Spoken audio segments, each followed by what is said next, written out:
ప్రతి నెల నేను 4 lakhs యావరేజ్గా నెలకి తీసుకుంటాను. ఇలాంటి ఇన్కమ్ బయట ఎక్కడ ఉంది? ఎవరికి వస్తుంది? గవర్నమెంట్, సాఫ్ట్వేర్, క్లినిక్స్ పెట్టుకున్నారు, డాక్టర్స్, అడ్వకేట్స్. కానీ వాళ్ళందరినీ గర్వంగా చెప్తారు కదా, వాళ్ళు అది చేస్తున్నారు, వాళ్ళు ఇది చేస్తున్నారు, ఇది చేస్తున్నారు అని. కానీ వెస్టేజ్ చేస్తున్నారని చెప్పుకోలేకపోతున్నాం. ఈరోజు కూడా నేను ట్రైన్లో వస్తుంటే ఒక అతను నేను వెస్టేజ్లో ఉన్నానని చెప్పి నా పక్కన కూర్చొని నన్ను కనిపెట్టలేక గూగుల్లోకి వెళ్ళి సెర్చ్ చేసి నేనా కాదా మ్యాచ్ చేసి నేను మీ వెస్టేజ్ చెప్పి నా పక్కన కూర్చొని సెల్ఫీ తీసుకొని వెళ్ళారు. మా అప్లైని చూపించాలా మిమ్మల్ని నేను కలిశాననేది. అప్పుడు మేము ఇక్కడ ఏమయ్యాం? నాకే ఆశ్చర్యం అనిపించింది.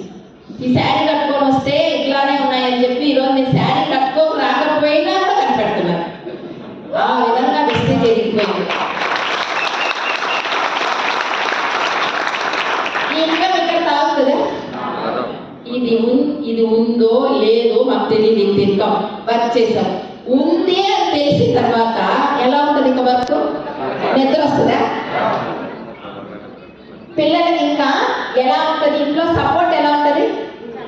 నేనేమంతా ఇంట్లో చేశానో చాలా అనుకుంటూ ఉంటారు. నేను చాలా పండుగలకైతే ఇంట్లో లేదు, చాలా ఫెస్టివల్స్ లేదు.